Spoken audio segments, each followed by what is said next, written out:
नमस्कार दोस्तों, Byju's government exam prep channel में आप सभी का स्वागत है। आज हम 8 दिसंबर 2020 के समाचार विश्लेषण आपके सामने प्रस्तुत कर रहे हैं, जिसमें द हिंदू अखबार के प्रमुख आलेखों की हम समीक्षा करेंगे और प्रारंभिक तथा मुख्य परीक्षा से संबंधित प्रमुख प्रश्न भी आपको प्रैक्टिस के लिए दिए जाएंगे। हम अपनी पहली न्यूज़ पर आते हैं। A debate for India's urban women. Bharat में जो शहरी क्षेत्र में महिलाएं हैं उनके लिए प्रमुख रूप से एक कार्यक्रम की यहाँ पर बात की गई है, जिसका नाम रखा गया है डुएट। आप ध्यान रखें, ये जो आर्टिकल है ये इकोनॉमिस्ट अर्थशास्त्री जीन ड्रेज के द्वारा लिखा गया है। और जीन ड्रेज को आप ध्यान रखिए कि बेल्जियम मूल के अर्थशास्त्री हैं जो वर्तमान में भारत में रहते हैं, मतलब भारत की नागरिकता लेकर भारत में ही अध्ययन कर रहे हैं और भारत में ही बसे हुए हैं। और जीन ड्रेज का जो प्रमुख योगदान है वो मनरेगा के डिजाइन में माना जाता है। तो मनरेगा जो 2005 का एक्ट है, जिसके माध्यम से ग्रामीण क्षेत्र में रोजगार की गारंटी उपलब्ध कराई गई, इसे जीन ड्रेज का ही ब्रेन चाइल्ड माना जाता है। तो उनके द्वारा अब शहरी क्षेत्र के लिए भी एक योजना का यहाँ प्रस्ताव रखा गया है, जिसका नाम रखा गया है डुएट। तो इसी के संबंध में यहाँ पर हम डिटेल में डिस्कस कर रहे हैं कि इस योजना का शहरी क्षेत्र में खासतौर पर महिलाओं के लिए किस तरह से लाभ हो सकता है। आप सभी जानते हैं कोविड-19 का जो प्रभाव रहा है उसके कारण रोजगार की स्थिति में एक बड़ा परिवर्तन आया है। अगर हम शहरी क्षेत्र में जो गरीब है उनकी बात करें तो वहां पर एक तरह से कार्य वापस आसानी से मिल जाते हैं। जैसे मान लीजिए अगर आप किसी फैक्ट्री में भी मजदूर के रूप में काम कर रहे हैं और लॉकडाउन में आपका काम छूटा है तो रिक्शा चलाना या अन्य तरह के छोटे काम आपको शहरी क्षेत्र में मिल सकते हैं। ग्रामीण क्षेत्र में उसकी संभावनाएं थोड़ी कम रहती हैं। तो उस आधार पर आप देखें तो शहरी गरीब है उनकी लिए स्थितियां थोड़ी सी सही हो जाती हैं, लेकिन कहीं ना कहीं शहरी क्षेत्र में भी समस्याएं हैं। अगर हम एकल समस्याओं की बात करें तो शहरी क्षेत्र में बीमारी या बेरोजगारी ये प्रमुख समस्या के रूप में रहती है।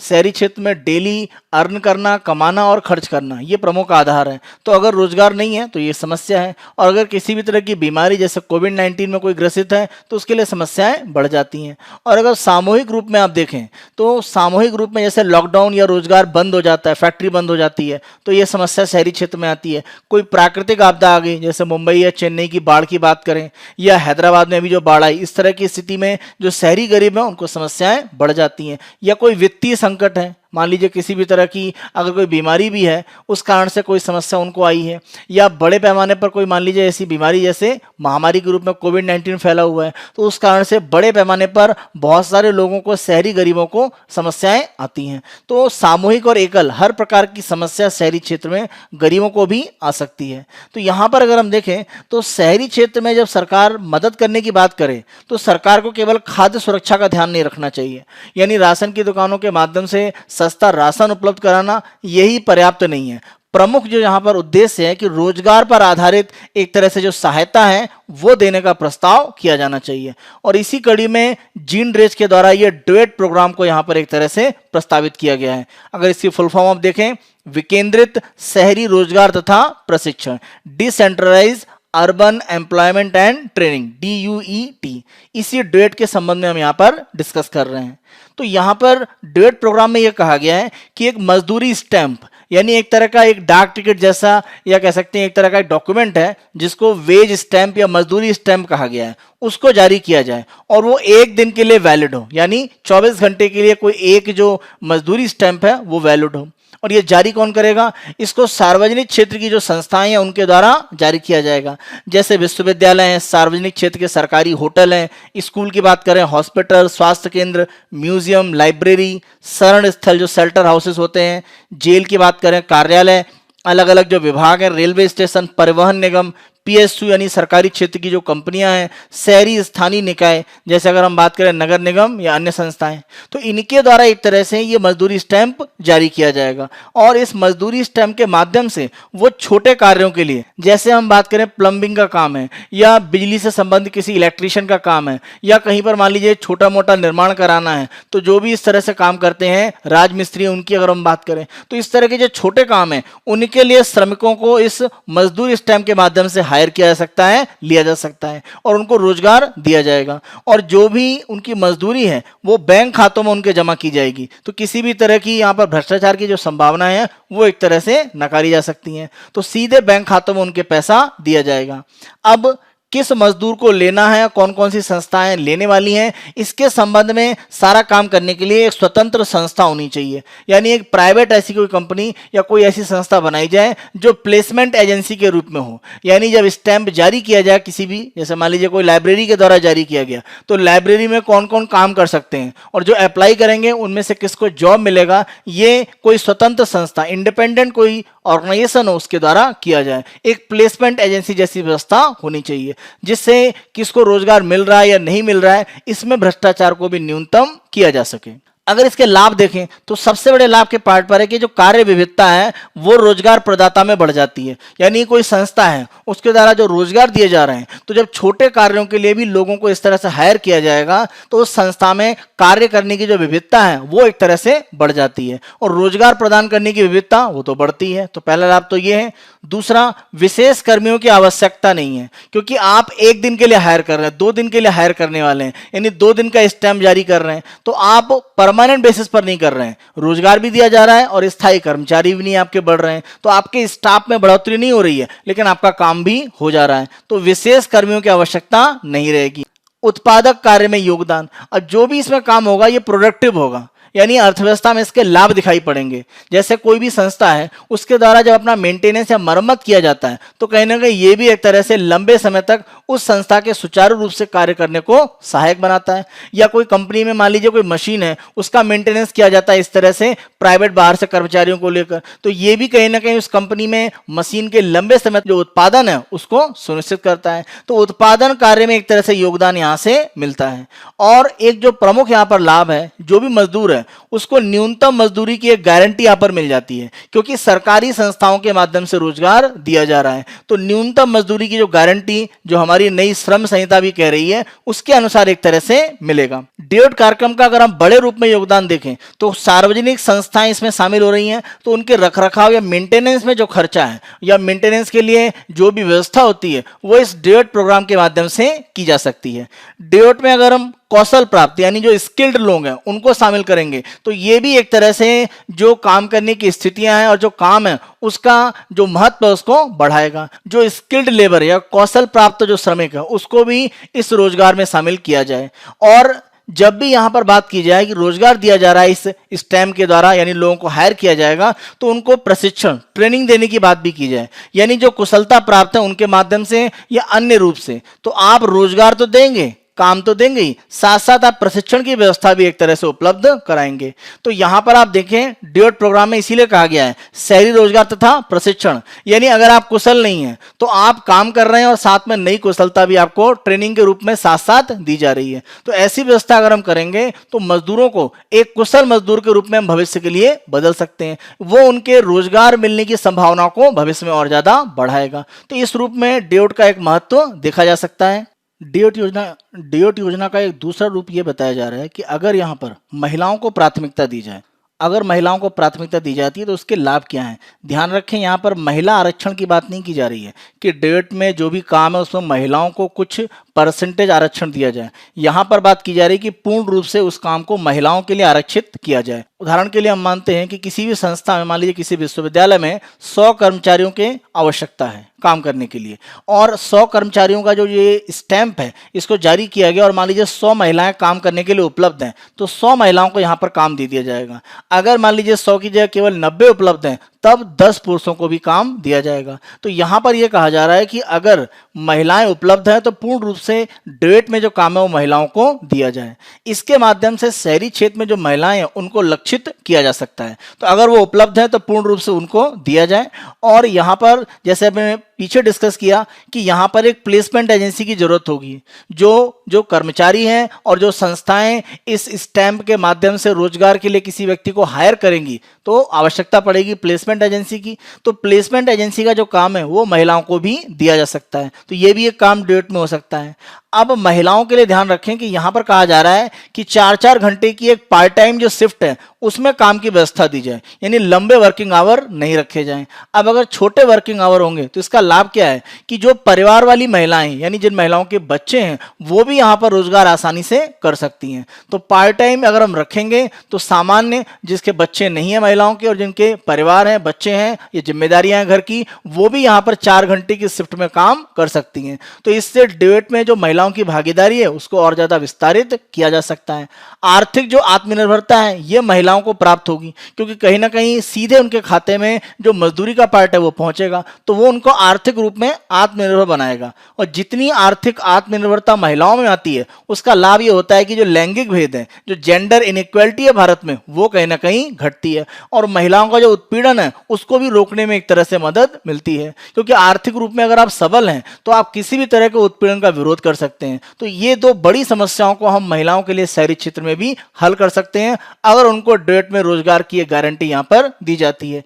इसी के साथ साथ फैमिली में महिलाओं का जो महत्व है वो बढ़ेगा। हमारे यहाँ भारत में कहीं ना कहीं जो पितृ सत्तात्मक व्यवस्था है उसमें महिलाओं को एक तरह से वो सम्मान नहीं प्राप्त है जो उन्हें मिलना चाहिए परिवार में। अगर वो परिवार में एक आर्थिक सहायता के रूप में योगदान कर रही हैं तो कहीं ना कहीं परिवार में उनका महत्व बढ़ेगा। इससे परिवारों में सामाजिक आर्थिक जो माहौल है वो और ज्यादा मजबूत होगा अगर महिलाएं सशक्त होती हैं।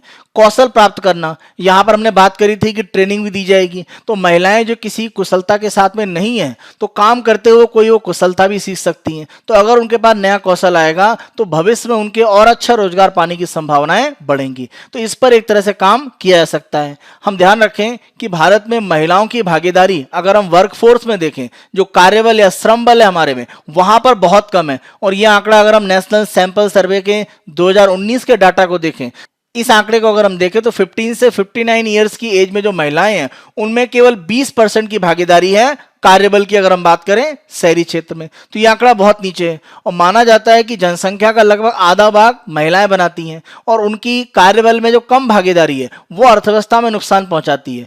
विश्व बैंक का एक अनुमान आया है कि अगर महिलाओं की कार्यबल में भागीदारी पुरुषों के बराबर भारत में हो जाए तो देश की अर्थव्यवस्था में लगभग 700 अरब डॉलर का योगदान बढ़ेगा। तो ये एक अर्थव्यवस्था में भाग घट रहा है, यानी जुड़ नहीं रहा है, तो ये जुड़ सकता है। तो ये एक बड़ा लाभ होगा कि महिलाओं की भागीदारी जो कार्यबल है उसमें बढ़ेगी। महिलाओं की जो उत्पादकता है अर्थव्यवस्था में उसमें एक तरह से वृद्धि आएगी क्योंकि उनकी भागीदारी अर्थव्यवस्था में बढ़ेगी। सामान्य तौर पर यह देखा जाता है कि जिन क्षेत्रों में महिलाओं की भागीदारी बढ़ी है, वो प्रशासन की बात करें, विधायिका की बात करें, किसी भी जगह हम लें, हर जगह महिलाओं की जब भागीदारी बढ़ती है तो कहीं ना कहीं भ्रष्टाचार में कमी आती है। तो इस तरह की जो रोजगार की योजना है, महिलाओं की अधिक भागीदारी भ्रष्टाचार को न्यूनतम स्तर पर लाने में भी एक तरह से मदद करेगी। तो ये भी इसका एक सकारात्मक पक्ष है।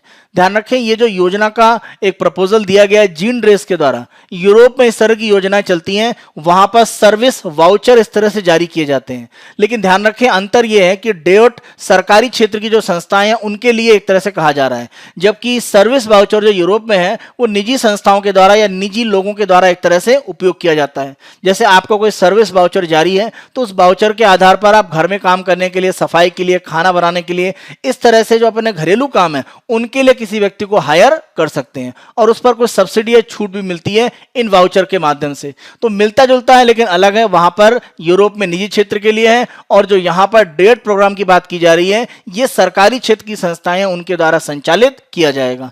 तो अगर ये संचालित होता है तो इसके लाभ शहरी क्षेत्र की महिलाओं को बड़े पैमाने पर हो सकते हैं। तो एक पायलट बेसिस पर किसी राज्य में, कुछ जिलों में या कुछ शहरी निकायों में उसको शुरू किया जा सकता है और उसकी सफलता और विफलता उसके आधार पर भविष्य में इस तरह की योजनाओं को लागू करने का एक काम किया जा सकता है। मनरेगा की सफलता कहने की दिखाती है कि इस तरह के जो गारंटी वाले काम है उनको करके रोजगार की एक जो निश्चितता है वो एक तरह से प्रदान की जा सकती है। कोविड-19 के समय में कहीं ना कहीं इस तरह की योजनाओं के महत्व को बड़े पैमाने पर स्वीकार किया गया। तो डिबेट प्रोग्राम के भविष्य में आने और सफल होने की संभावना काफी प्रबल है अगर सरकार इसको भविष्य में लागू करती है। हमारे इसी डिस्कशन के आधार पर आप मेंस का क्वेश्चन लिखिएगा। सार्वजनिक कार्य शहरी गरीबों को मूल्यवान सहायता प्रदान कर सकते हैं। अगर महिलाओं को अधिकांश नौकरियां मिलती हैं। कथन का मूल्यांकन करें। तो यहां पर हम बेसिकली महिलाओं को अगर अधिकांश नौकरियां दी जाए शहरी क्षेत्र में, तो उसके बारे में ये कथन दिया गया है। तो जो DAOT का प्रोग्राम है उसके बारे में आप एक पहले स्टार्टिंग में बताइए कि प्रोग्राम किस तरह से लागू किया जाएगा और महिलाओं की भागीदारी अगर होती है तो उससे लाभ क्या होंगे, उसके आधार पर एक तरह से जो मूल्यांकन है आप कर सकते हैं। और लास्ट में बता सकते हैं कि जो सकारात्मक पक्ष क्या क्या है, कि लाभ क्या क्या हो सकते हैं महिलाओं को, शहरी क्षेत्र में क्या क्या महिलाएं लाभ दे सकती हैं, तो अर्थव्यवस्था में किस तरह से उनका योगदान कम है उसको बढ़ाने में एक तरह से मदद मिलेगी। इस रूप में मूल्यांकन करते हुए आप अपने यहां पर उत्तर को लिखने का प्रयास कीजिएगा। हम अपनी सेकंड न्यूज पर आते हैं। The ground has fallen out from beneath the farmers feet. और ये वर्तमान में जो किसानों का विरोध चल रहा है सरकार के द्वारा कृषि क्षेत्र में जो 3 सुधार करके बिल लाए गए हैं उनको लेकर है। और इन्हीं के संबंध में हम यहाँ पर देख रहे हैं कि ऐसी क्या समस्याएं हैं इन 3 बिलों में जिनको लेकर किसानों का इतना बड़ा विरोध प्रदर्शन हो रहा है और ये विरोध बढ़ता ही जा रहा है। और आज के दिन भारत बंद जैसी घोषणा भी की गई है। तो ऐसी क्या स्थितियां हैं या क्या इस तीनों कानूनों में जो लाया गया है ऐसी व्यवस्थाएं क्या हैं जिसका बड़े पैमाने पर विरोध किया जा रहा है। इन तीनों कानूनों का जो दूसरा पक्ष है जिसे नकारात्मक रूप में एक तरह से माना जाता है कि कृषि व्यवस्था को नुकसान पहुंचाएगा, उसकी हम इस आर्टिकल के माध्यम से समीक्षा कर रहे हैं। अगर हम तीनों कानूनों को देखें, farmers empowerment and protection agreement of price assurance and farm services act, यहाँ पर एक तरह से जो MSP है यानी न्यूनतम जो समर्थन मूल्य है उसको लेकर विवाद है इस पहले कानून से। दूसरा the farmers produce trade and commerce promotion and facilitation act.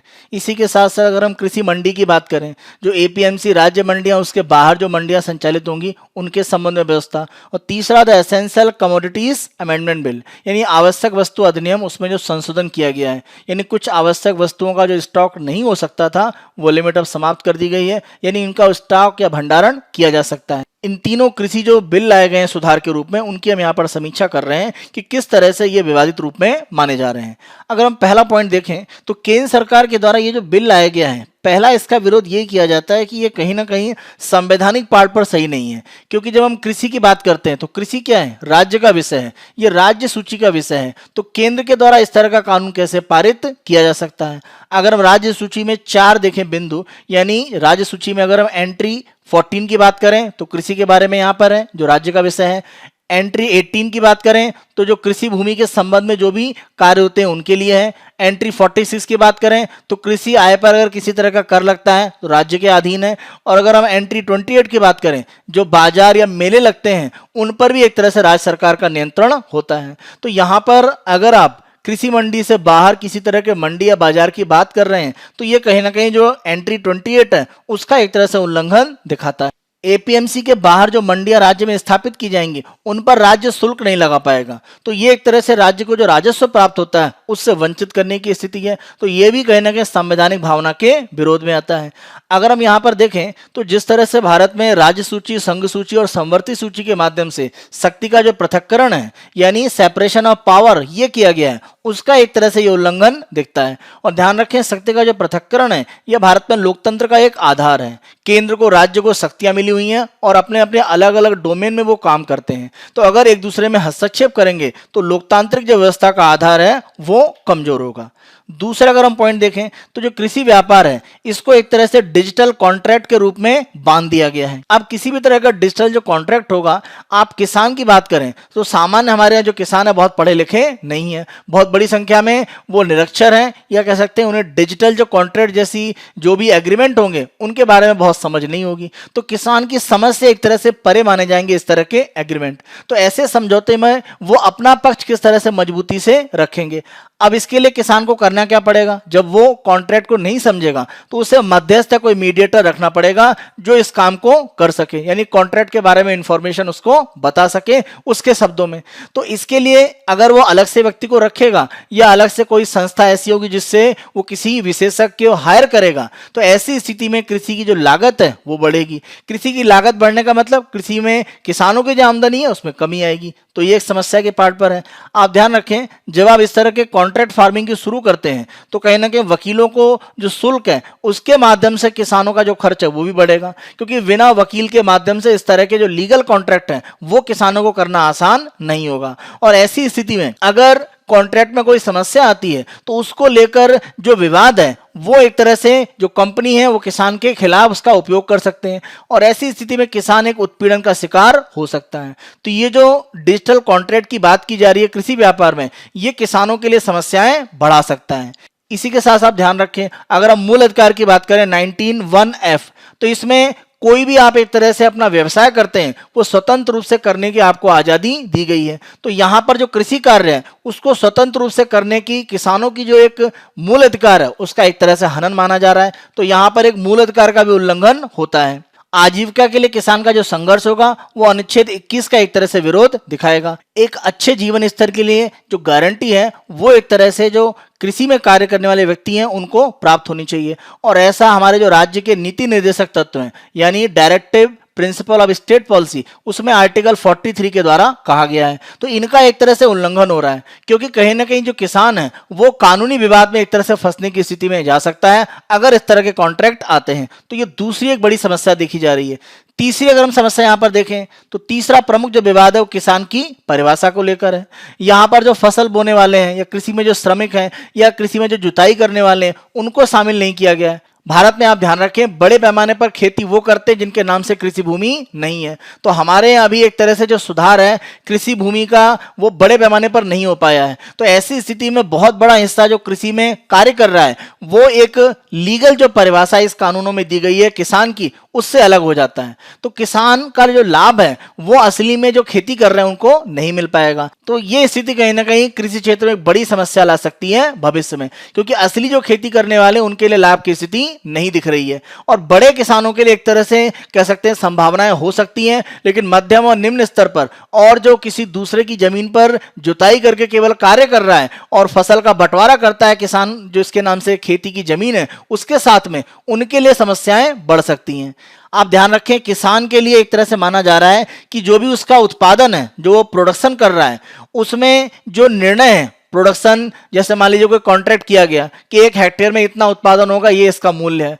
अब उत्पादन अच्छा हुआ खराब हुआ, उत्पादन कितना हुआ या नहीं हुआ, इसके बारे में निर्णय है जो कंपनी कॉन्ट्रैक्ट कर रही है, जो स्पॉन्सर है प्रायोजक, उसके द्वारा किया जाएगा। तो कहीं ना कहीं किसान एक तरह से अपनी फसल का जो डिक्लेयर करना है कि उत्पादन हुआ है सही कि नहीं हुआ है उससे अलग कर दिया गया है।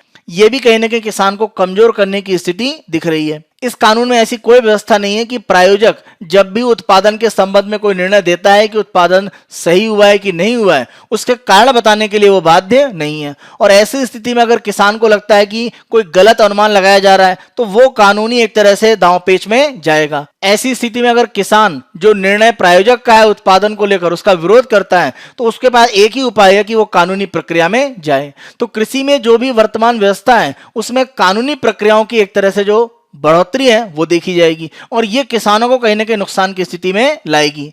अगर हम कृषि व्यापार की बात करें तो कृषि व्यापार में जो उत्पादन है किसान और कंपनी उनके बीच में एक म्यूचुअल कंसेंट होगी, आपसी सहमति होगी, उसके आधार पर एक तरह से जो उत्पादन है उसका निर्णय होगा।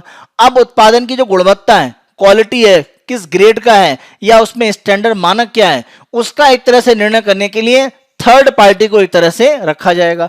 अब अगर एक थर्ड पार्टी होगी यानी किसान और कंपनी से अलग कोई संस्था है उसके द्वारा निर्णय किया जाएगा कि फसल की गुणवत्ता, ग्रेड या मानक कैसा है, तो इसमें भ्रष्टाचार की संभावनाएं बढ़ती हैं। तो ये स्थिति भी किसानों के लिए एक तरह से बहुत अच्छी नहीं है, उनका शोषण बढ़ेगा। तो जो क्वालिटी कंपनी के द्वारा मांगी गई है वो क्वालिटी है या नहीं है, क्योंकि क्वालिटी जो कंपनी मांग रही है अगर उतना है तो वो पेमेंट सही करेंगे, अन्यथा पेमेंट नहीं करेंगे। तो ऐसी स्थिति में किसान का शोषण है उसकी संभावनाएं बढ़ जाती हैं। किसान के ऊपर अगर दबाव रहेगा किसी भी कॉन्ट्रैक्ट में कि उसे उत्पादन की ये क्वालिटी प्राप्त करनी है तो किसान कृषि भूमि का जो दोहन है वो चाहे रासायनिक खाद की बात करें या खरपतवार नाशी का या कीटनाशी, उनका बहुत ज्यादा उपयोग करके उत्पादन को एक अधिकतम क्वालिटी का लाने का प्रयास करेगा। तो ऐसी स्थिति में जो कृषि, हम सतत कृषि की बात कर रहे हैं, सस्टेनेबल एग्रीकल्चर, वो पिछड़ जाएगा। इससे कृषि क्षेत्र में असतत यानी नॉन सस्टेनेबल एग्रीकल्चर बढ़ेगा। तो ये भी एक संभावना व्यक्त की जा रही है। इससे मिट्टी गुणवत्ता है उस पर प्रभाव पड़ेगा, क्योंकि क्वालिटी को ऊपर के लेवल पर लाने के लिए किसान के द्वारा अतिरिक्त प्रयास किए जाएंगे। तो ये भी एक तरह से समस्या के रूप में देखा जा रहा है ये जो सरकार के द्वारा कानून लाए गए हैं। और एक अंतिम अगर आप समस्या देखें तो किसानों को जो भी इस बिल में समस्याएं हैं उसको लेकर अगर किसी भी तरह का वो अपील करना चाहते हैं तो अपील का एक अधिकार यहाँ पर नहीं दिया गया है। या ऐसी कोई व्यवस्था नहीं बनाई गई है कि कोई कॉन्ट्रैक्ट या किसी भी तरह की समस्या अगर कंपनी के साथ होती है, अगर किसान कॉन्ट्रैक्ट में जा रहा है तो उसके खिलाफ किस तरह से वो अपील कर सकता है। तो इस तरह की व्यवस्था नहीं होना कहीं ना कहीं लोगों की न्याय तक पहुंच का जो अधिकार संविधान देता है अनुच्छेद 14 और 21 में, उसका एक तरह से हनन करता है। तो ये भी किसानों के शोषण के लिए भविष्य में एक तरह से जमीन तैयार करता है। तो इसके लिए भी कहीं ना कहीं सुधार करने की आवश्यकता है।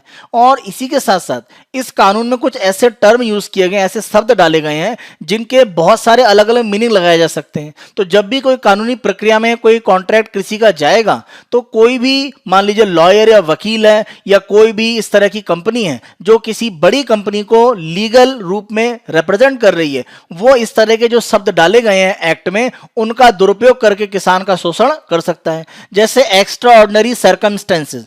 अब यहां पर एक तरह से जो एक्स्ट्रा ऑर्डिनरी सर्कमस्टेंसेस की बात की जा रही है, इसमें बहुत सारे हो सकते हैं, कोई विशेष के बारे में नहीं कहा गया है। इसको गलत तरीके से इसके बारे में कोई भी निर्णय लिया जा सकता है। इसके इंटरप्रिटेशन पर्सन टू पर्सन अलग हो सकती है। तो ये समस्या के रूप में जैसे हॉर्टिकल्चर प्रोड्यूस शब्द दिया गया है या non perishable agricultural food stuff. तो इस तरह के जो शब्द हैं उनके कई मीनिंग हो सकते हैं और ऐसी स्थिति में कानूनी समस्याएं खड़ी हो सकती हैं। तो ये कृषि क्षेत्र में कानूनी जो प्रबंध है वो एक तरह से कमजोर करेगा और कानूनी प्रक्रिया की स्थिति ज्यादा बढ़ेगी और ये किसान को कहीं ना कहीं एक शोषण की स्थिति में लेकर आ रहा है। ये जो प्रमुख समस्याएं इन तीनों कानूनों में देखी जा रही हैं, अगर इनको हल करने का प्रयास भविष्य में किया जाए उसके बाद ही एक तरह से ये सुधार है, इनको सही रूप में लागू करके किसानों की आय बढ़ाने और कृषि क्षेत्र में जो उत्पादन है उसको बढ़ाए रखने की जो प्रक्रिया सरकार चाहती है वो मजबूती से भविष्य में की जा सकती है। हमारे इसी डिस्कशन के आधार पर आप मेंस का क्वेश्चन लिखने का प्रयास कीजिएगा।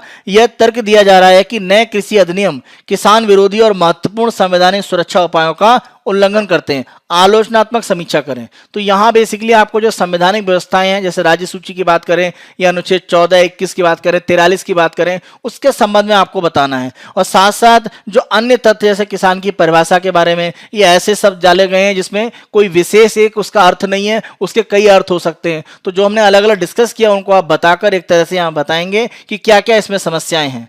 और साथ में लास्ट में ये भी बता सकते हैं कि जो ये समस्याएं हैं इनको अगर दूर किया जाए और किसान के पक्ष में कुछ सुधार किए जाएं तो भविष्य में इस तरह के कृषि सुधार को लागू किया जा सकता है जिससे अर्थव्यवस्था को और किसानों को भी लाभ होगा। अपनी नेक्स्ट न्यूज पर आते हैं और ये प्रोटीन के स्ट्रक्चर यानी प्रोटीन की जो संरचना है उसका किस तरह से अनुमान या प्रेडिक्शन लगाया जा सकता है उसके संबंध में है।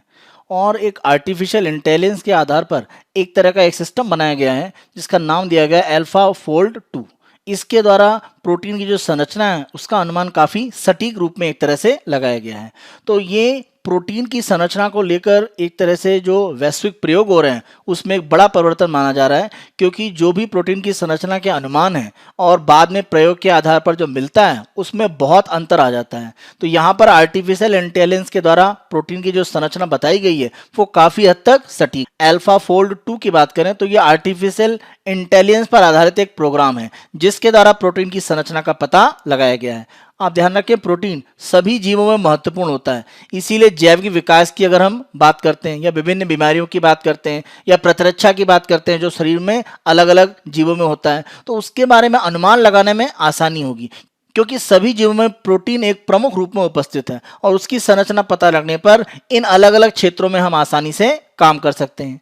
अगर हम सबसे पहले प्रोटीन की संरचना की बात करें तो मैक्स पेरिट्स के द्वारा इसका अनुमान लगाया गया। तो मैक्स पेरिट्स के द्वारा ये जो अनुमान लगाया गया ये एक्सरे क्रिस्टलोग्राफी मेथड के आधार पर किया गया और इन्होंने मायोग्लोबिन और हेमोग्लोबिन इसकी जो प्रोटीन संरचना है उसके बारे में अनुमान लगाया।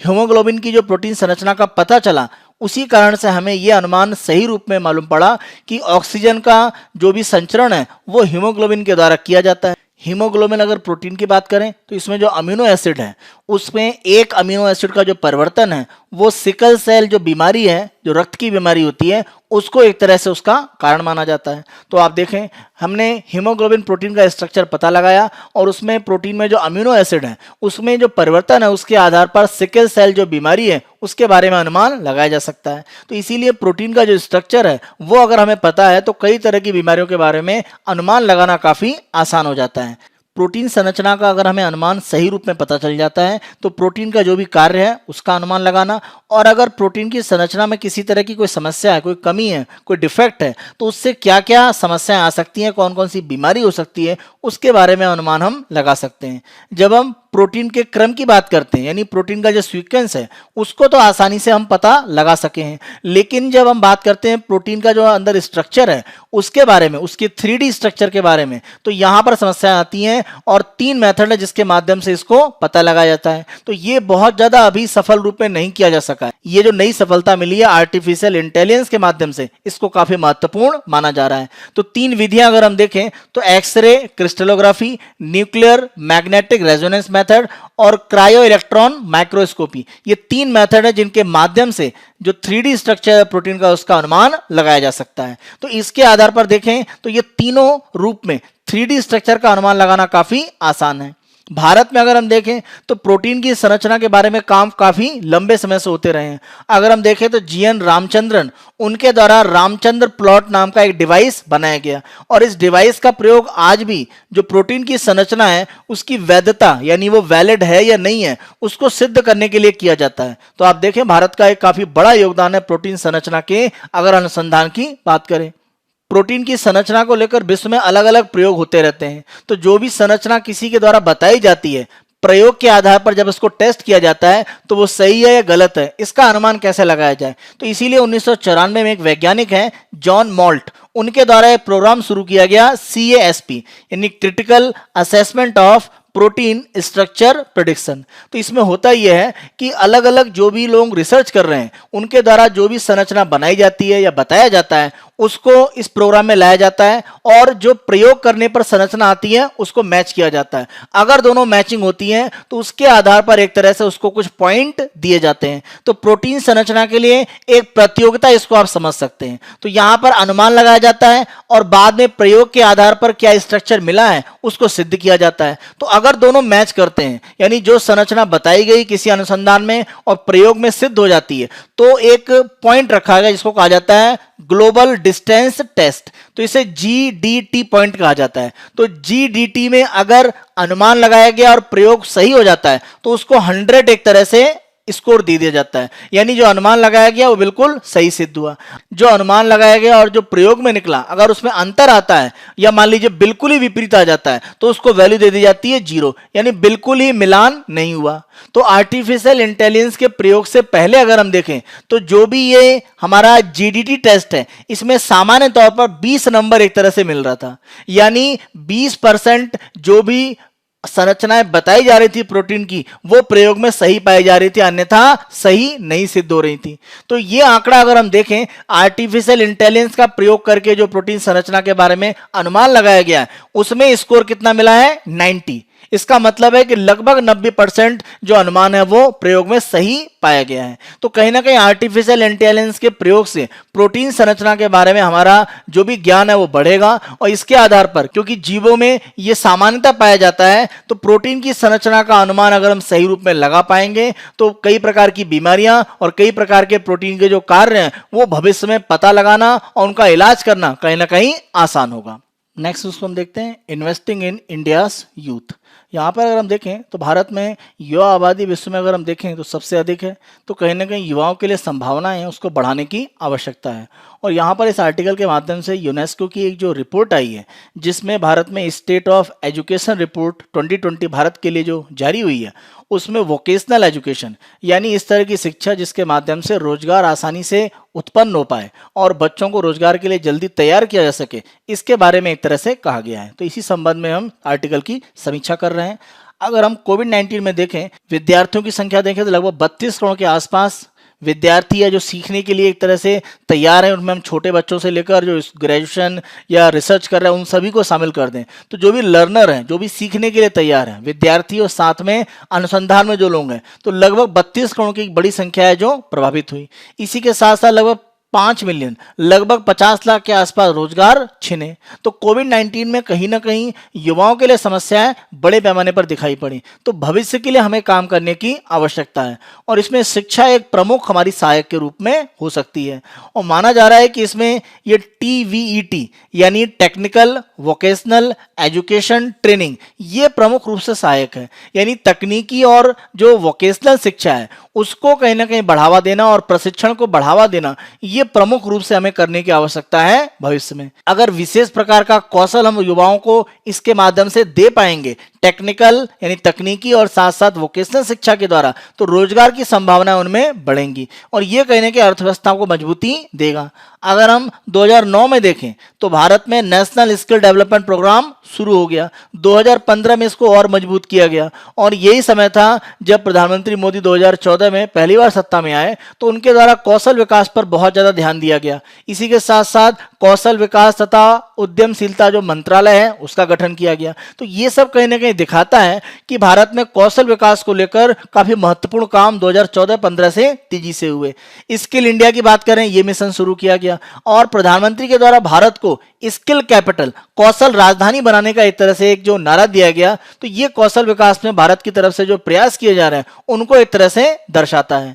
यूनेस्को की जो रिपोर्ट आई है 2020 के लिए, स्टेट ऑफ एजुकेशन रिपोर्ट, इसमें कहा गया है कि भारत में टेक्निकल वोकेशनल एजुकेशन और ट्रेनिंग यानी TVET ये काफी महत्वपूर्ण है। इसके आधार पर एक तरह से कहीं ना कहीं संभावनाओं को भारत में युवाओं में बढ़ाया जा सकता है। अब सबसे बड़ी समस्या अगर हम वोकेशनल एजुकेशन के लिए देखें तो समाज में इसकी जो स्वीकार्यता है वो बहुत अधिक नहीं है। जैसे मान लीजिए किसी को प्लम्बिंग के बारे में कोई ट्रेनिंग दी जाती है या कारपेंटर के रूप में, बढ़ई के रूप में कोई ट्रेनिंग दी जाती है या मशीन को एक तरह से किस तरह मेंटेन करना है या उसकी मरम्मत करनी है उसके बारे में कोई ट्रेनिंग दी जाती है, तो इस तरह के काम को समाज में बहुत ज़्यादा स्वीकार नहीं किया जाता है। तो ये जो एक कह सकते हैं एक सामाजिक स्थिति है, इसको बदलने की आवश्यकता है। समाज में वोकेशनल एजुकेशन को स्वीकार्यता जो अभी नहीं प्राप्त है वो भारत में बदलने की एक प्रमुख आवश्यकता है। और इसके लिए प्रयास ये हो सकता है कि जो रोल मॉडल है, जैसे कोई सेलिब्रिटी हो सकता है, कोई क्रिकेटर हो सकता है, कोई सेलिब्रिटी यानी एक्टर एक्ट्रेसेस हो सकती हैं, उनके माध्यम से अगर प्रचार प्रसार किया जाए तो वोकेशनल एजुकेशन में लोगों को प्रेरित किया जा सकता है। वोकेशनल एजुकेशन में माना जाता है कि सैलरी या जो पेमेंट प्रारंभिक है बहुत ज्यादा नहीं होता है, लेकिन अनुसंधान ये कहते हैं स्नातक व्यक्ति को जो वेतन मिलता है वही वेतन की शुरुआत वोकेशनल एजुकेशन से कोई व्यक्ति रोजगार में जाता है उसको मिल रही है। तो ये कहना कि यहाँ पर वेतन अच्छा नहीं है, ये रिसर्च में एक तरह से सिद्ध नहीं होता है। तो इस तरह के जो भ्रम है उनको दूर करने की जरूरत है वोकेशनल एजुकेशन के लिए।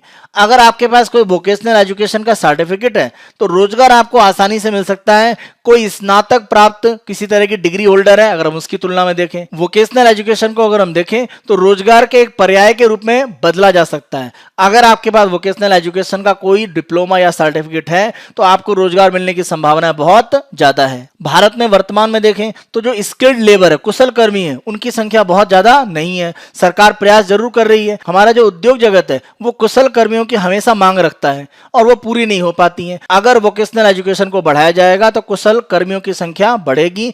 इससे रोजगार की उपलब्धता जो है उसमें उनको आसानी से पहुंचाया जा सकता है और ये रोजगार की जो एक तरह से संभावनाएं हैं उनको भी धीरे धीरे बढ़ाएगा। अगर आपके पास किसी तरह की औद्योगिक ट्रेनिंग नहीं है और आपने एक सामान्य स्नातक किया है तो आप रोजगार के लिए बहुत ज्यादा कह सकते हैं उपयोगी नहीं है। लेकिन अगर कोई आपके पास इस तरह की औद्योगिक ट्रेनिंग है वोकेशनल एजुकेशन के माध्यम से, इससे रोजगार की संभावना युवाओं में बढ़ेगी। अगर हम अपनी नई शिक्षा नीति को देखें तो उसमें भी वोकेशनल एजुकेशन को बहुत ज्यादा बढ़ावा देने की बात है।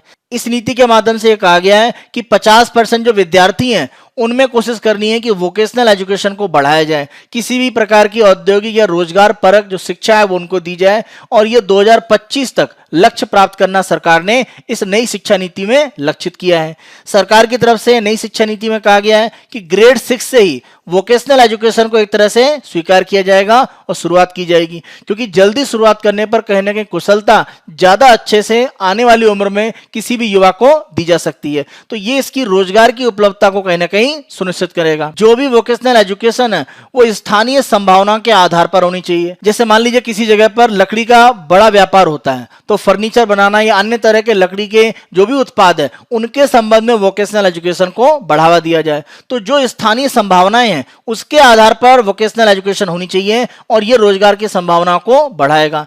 इससे हमारा जो स्थानीय समुदाय है वो भी एक तरह से लाभ प्राप्त करेगा, क्योंकि जहां पर व्यक्ति पढ़ रहा है, जहां पर जिस प्रकार का रोजगार ज्यादा होता है उसमें अगर उसको कुशलता है तो आसानी से उसे स्थानीय स्तर पर ही रोजगार मिल सकता है। तो ये स्थानीय समुदाय को भी एक तरह से डेवलप करने का काम करेगा। कौशल विकास को मजबूत करने के लिए अंतर मंत्रालय यानी अलग अलग मंत्रालय उनके बीच में सहयोग आवश्यक है, क्योंकि इसके साथ होगा ये कि कौशल विकास और वोकेशनल एजुकेशन दोनों को हम साथ साथ ला सकते हैं। तो अलग अलग मंत्रालय के बीच में सहयोग करके कौशल विकास करना और साथ साथ वोकेशनल एजुकेशन को शुरुआत से लाना, इसको हम मंत्रालयों के बीच में सहयोग के माध्यम से स्थापित कर सकते हैं।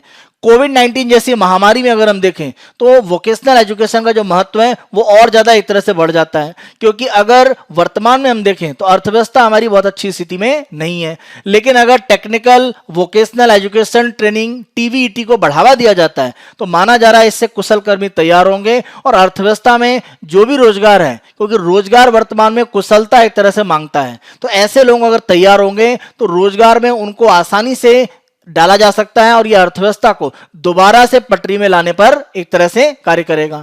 आप ध्यान रखें, नए तरह के जो उद्योग हैं वो धीरे धीरे आगे बढ़ रहे हैं। जैसे आर्टिफिशियल इंटेलिजेंस की बात करें या ब्लॉकचेन टेक्नोलॉजी की बात करें, तो इस तरह की जो नई टेक्नोलॉजीज आ रही हैं उनका जो प्रारंभिक कार्य है वो वोकेशनल ट्रेनिंग में शुरू किया जा सकता है। तो भविष्य की जो टेक्नोलॉजीज है उनको हम अभी वोकेशनल ट्रेनिंग में शुरुआती अगर स्तर पर लाएंगे तो कहीं ना कहीं भविष्य के जो रोजगार है उनके लिए हम कुशल कर्मियों को तैयार कर सकते हैं और अर्थव्यवस्था को नवीन आधार पर जो रोजगार है उनमें प्राप्त करने के लिए युवाओं को तैयार कर सकते हैं। आगे हम अपने प्रीलिम्स की न्यूज देखते हैं और यहां पर अगर हम पहली प्रीलिम्स न्यूज को देखें तो ये बोडोलैंड टेरिटोरियल काउंसिल बीटीसी यानी बोडोलैंड टेरिटोरियल काउंसिल का जो इलेक्शन हो रहा है असम में उसके संबंध में है। तो इसी के संबंध में हम आपको प्री का क्वेश्चन यहां पर दे रहे हैं। निम्न कथनों पर विचार करें। बोडोलैंड प्रादेशिक परिषद का गठन भारत की संविधान की 6ठी अनुसूची के तहत वर्ष 2003 में किया गया था। बिल्कुल सही है। बोडो जनजाति के जो प्रमुख क्षेत्र हैं उनमें एक तरह से कह सकते हैं स्वायत्तता देने के लिए यह परिषद का गठन किया गया 2003 में। इसमें असम के 4 जिले शामिल हैं। देखिए असम का ध्यान रखें, कोकराझार, चिरांग, बाक्सा और उदलगिरी, तो ये 4 जिले असम के शामिल हैं। अगर हम बात करें बोडोलैंड प्रादेशिक परिषद की तो दूसरा पॉइंट सही है। बोडोलैंड प्रादेशिक परिषद में एक कार्यकारी परिषद है यानी एक एग्जीक्यूटिव काउंसिल है जिसमें अधिकतम 14 कार्यकारी सदस्य हैं। तो कार्यकारी परिषद में अधिकतम 14 सदस्य हो सकते हैं। एक उसमें चेयरमैन होता है और दूसरा उसमें कार्यकारी परिषद का उप प्रमुख होता है यानी चेयरमैन और वाइस चेयरमैन, और बचे हुए 12 अन्य सदस्य होते हैं।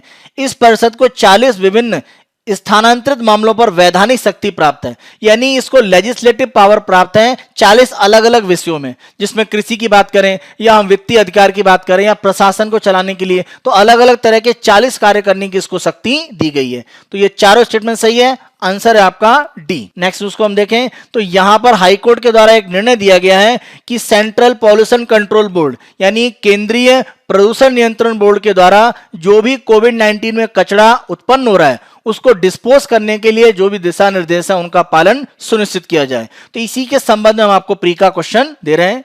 निम्न में से किस संस्था के द्वारा कोविड-19 से उत्पन्न जैव चिकित्सा कचरे यानी बायोमेडिकल वेस्ट के शोधन के लिए दिशा निर्देश जारी किए गए? कोविड-19 से जो उत्पन्न कचरा है उसके शोधन के लिए दिशा निर्देश इसी जुलाई 2020 में जारी किए गए हैं केंद्रीय प्रदूषण नियंत्रण बोर्ड यानी central pollution control board CPCB के द्वारा। आंसर आपका क्या है? डी। नेक्स्ट हम देखते हैं data of transgender persons to be included in reports. तो ध्यान रखें अगर हम एनसीआरबी की बात करें, नेशनल क्राइम रिकॉर्ड्स ब्यूरो, तो इनके द्वारा जो भी जेल में बंद कैदी हैं पुरुष महिलाएं उनके संबंध में आंकड़े प्रस्तुत किए जाते हैं वार्षिक आधार पर। इसको कहा जाता है the prison statistics of India PSI. तो भारत में जेल में बंद कैदियों के आंकड़े एनसीआरबी के द्वारा दिए जाते हैं। अब यहां पर कहा जा रहा है जो ट्रांसजेंडर है उनको भी एक तरह से शामिल किया जाएगा यानी पुरुष और महिलाओं के जो आंकड़े हैं कैदियों के उसके साथ साथ ट्रांसजेंडर के आंकड़े भी अब एनसीआरबी की रिपोर्ट में प्रस्तुत किए जाएंगे। तो इसी के संबंध में हमारा प्री का क्वेश्चन है। भारत में जेलों में बंद कैदियों के संबंध में वार्षिक रिपोर्ट राष्ट्रीय अपराध रिकॉर्ड ब्यूरो के द्वारा प्रस्तुत की जाती है। बिल्कुल सही है।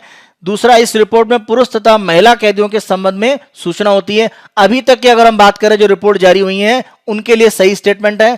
तीसरा, 2020 से इस रिपोर्ट में पुरुष महिला के साथ ट्रांसजेंडर के संबंध में भी आंकड़े प्रस्तुत किए जाएंगे। तो ट्रांसजेंडर तीसरे हिस्से के रूप में इसमें शामिल किया जाएगा जब नए आंकड़े एनसीआरबी के द्वारा जारी किए जाएंगे। तो तीनों स्टेटमेंट सही है, आंसर आपका डी। नेक्स्ट उसको हम देखते हैं, tribals come together to protect soil biodiversity. अगर हम 5 दिसंबर की बात करें तो इसको विश्व मृदा दिवस के रूप में मनाया जाता है। और 2020 का अगर हम थीम देखें तो ये सॉइल बायोडाइवर्सिटी यानी मृदा की जैव विविधता से संबंधित है। तो थीम क्या रखा गया है, keep soil alive, protect soil biodiversity. तो ये एक तरह से थीम इस साल का जो विश्व मृदा दिवस है उसके संबंध में है।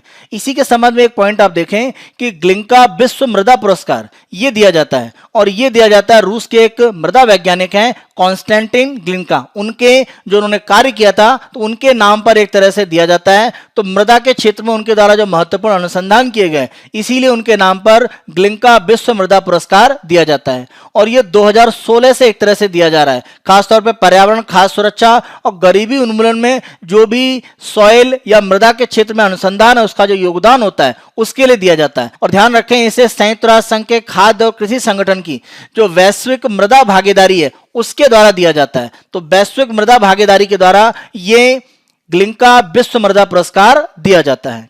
इसी के संबंध में हम प्री का क्वेश्चन देखते हैं, ग्लिंका पुरस्कार किस क्षेत्र में योगदान के लिए सम्मानित किया जाता है। अभी हमने देखा मिट्टी की जैव विविधता का संरक्षण, तो आंसर बी। एक और क्वेश्चन देखते हैं, मृदा जैव विविधता के संबंध में सत्य कथनों को चुनें। मृदा जैव विविधता मृदा के नीचे के जीवन की विविधता का प्रतिनिधित्व करती है, जिसके पौधे और सूक्ष्म जीवों के बीच जैविक गतिविधि का एक जाल बनता है। पहला पॉइंट सही है। यह पानी के प्रवेश और भंडारण में सुधार करता है। अगर मिट्टी के नीचे देखें, मृदा क्षरण को रोकता है। जितना ज्यादा मिट्टी की जैव विविधता मजबूत होगी मृदा का क्षरण उतना ही कमजोर होगा, तथा पौधों के पोषण को बढ़ाता है। दूसरा पॉइंट सही है, सी। मिट्टी के कीट और बीमारी को नियंत्रित करता है, यानी मिट्टी में किसी तरह का ऐसा कीट होना जो मिट्टी को नुकसान पहुंचाए या मिट्टी में किसी तरह की बीमारी लाए उसको नियंत्रित करती है मिट्टी की जैव विविधता। और मिट्टी में कार्बनिक पदार्थों के पुनर्चक्रण की सुविधा प्रदान करता है, यानी जो भी कार्बनिक पदार्थ है उसका पुनर्चक्रण यानी रिसाइकलिंग होना वो भी मृदा की जैव विविधता को एक तरह से दर्शाता है। तो तीनों पॉइंट सही है, तो आंसर आपका डी, उपरोक्त सभी सत्य हैं। नेक्स्ट हम देखते हैं, और ये लक्षद्वीप में ऑर्गेनिक फार्मिंग के संबंध में है। और ध्यान रखें कि लक्षद्वीप पूरा जो इलाका है लक्षद्वीप का उसको भारत सरकार ने एक तरह से ऑर्गेनिक एग्रीकल्चर एरिया घोषित कर दिया है, यानी जैविक आधार पर खेती करने के क्षेत्र के रूप में सरकार के द्वारा घोषित किया गया है।